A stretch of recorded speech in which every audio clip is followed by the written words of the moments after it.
হবে? তারা জানে না। আমি আমার কথা বলছি, আমি ফার্স্ট টাইম আমি আগে ট্রেনে বাসে অনেক যাতায়াত করেছি, তখন ইলেকট্রিক তখন কারো কাছ থেকে জেনেছি, আমি একটু পড়াশোনা করেছি বলে জেনেছি। আমাদের ভারতবর্ষের শিক্ষা নিরিখে যদি ওয়েস্ট বেঙ্গলকে দেখা যায়, পড়াশোনাতে সবাই তো একদম 100% আমরা শিক্ষিত নয়। তারা কিভাবে যদি ট্রেনের টিকিটে আসতে যায়, তাদের অবস্থা কি হবে? এগুলো ভালো ভাবা দরকার। যেভাবে ম্যানুয়ালি চলছে সেগুলোর সাথে সাথে আমাদের এই যে এখন ইলেকট্রনিক যে সিস্টেমে আপডেটেড এসেছে সেটা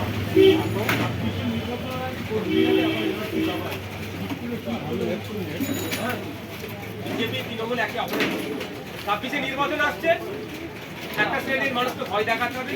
ভয়টা কে দেখাবে? বিজেপি। আর মলমটা কে লাগাবে? তৃণমূল। মমতা ব্যানার্জি দরকার ছিল অসম সরকারকে ওই চিঠির বিরুদ্ধে প্রতি উত্তর বলিষ্ঠ কণ্ঠে দেওয়া, ওনাকে না করে টুইট খেলা তো বাচ্চারাও এখন বাথরুম থেকে বসে করে দিতে পারবে। 18 বছরের উদ্যোগে ওইগুলো ব্যবহার করতে বলা আছে, বাথরুমে গিয়েও টুইট করা যায়। মনে হলে দুটো লিখে টুইট করে দিলাম, ওই গল্প শুনে লাভ হবে না। মমতা ব্যানার্জি যদি সত্যি পশ্চিমবঙ্গের নাগরিকের কথা ভাবে এবং ওই কুচবিহারের ওই পরিবারটার কথা ভাবে, তাহলে এর চিঠির উত্তর অফিসিয়ালি অসমের মুখ্যমন্ত্রীকে দেওয়া দরকার এবং হুমকি শুনে দেওয়া দরকার। যে দাবিগুলো রেখেছেন দপ্তরপুকুরের তাদের স্বাস্থ্যকেন্দ্র বা হসপিটাল এটা শুরু হলো, এরপরে দপ্তরপুরের সাধারণ মানুষকে এই বিষয়ে আরো দপ্তরপুরের মানুষের স্বাস্থ্যের অধিকার মৌলিক অধিকার, সেটা তারা বঞ্চিত। দত্তপুরের মানুষ শিক্ষার অধিকার মৌলিক অধিকার তার থেকে বঞ্চিত। দত্তপুরের ছেলেমেয়েরা এখানে দত্তপুর থেকে একটু আগে গিয়ে আমি এখানে একটা টুর্নামেন্ট ভলিবল খেলেও গিয়েছি। স্টেশন থেকে নেমে কোথায় গেছি এখন আর মনে নেই।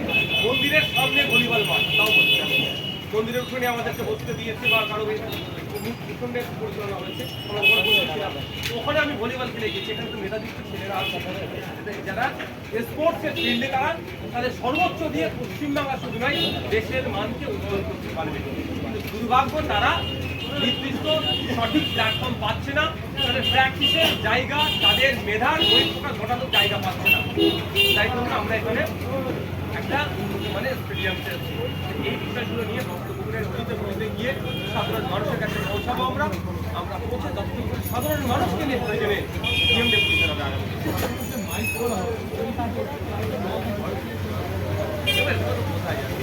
স্বামীজির ভাষায় আমি একটা কথা বলছি।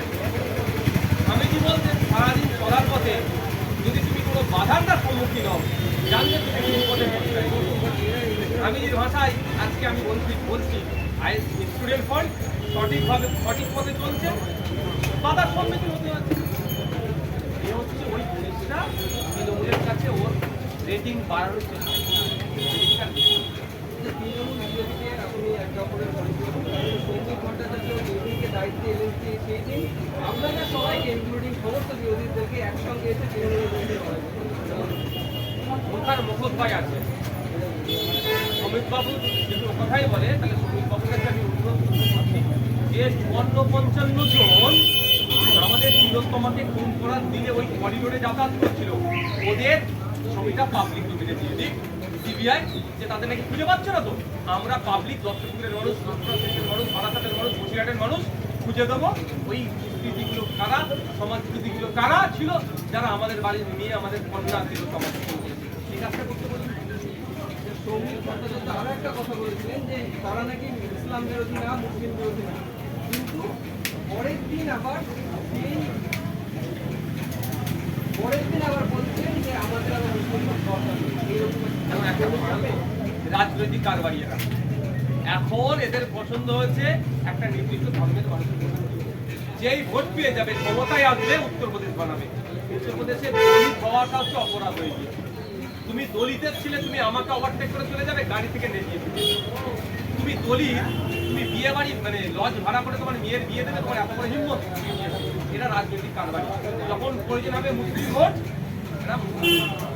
যখন মহারাষ্ট্রে গিয়ে কি বলছে গোমাংস ব্যান করে দেয়, গোয়াতে কিন্তু গিয়ে কথা বলছে না, মেঘালয়ে গিয়ে কথা বলছে না যে গোমাংস বন্ধ করে দেবো আমি জিতলে, তখন বলছে, তখনও কথা বলছে না। কারণ মেঘালয় খাসিয়া জাতির যারা আছে তারা গোমাংস, মানে খাসিয়া জাতির ভোট না পেলে বিজেপি সিট পাবে না।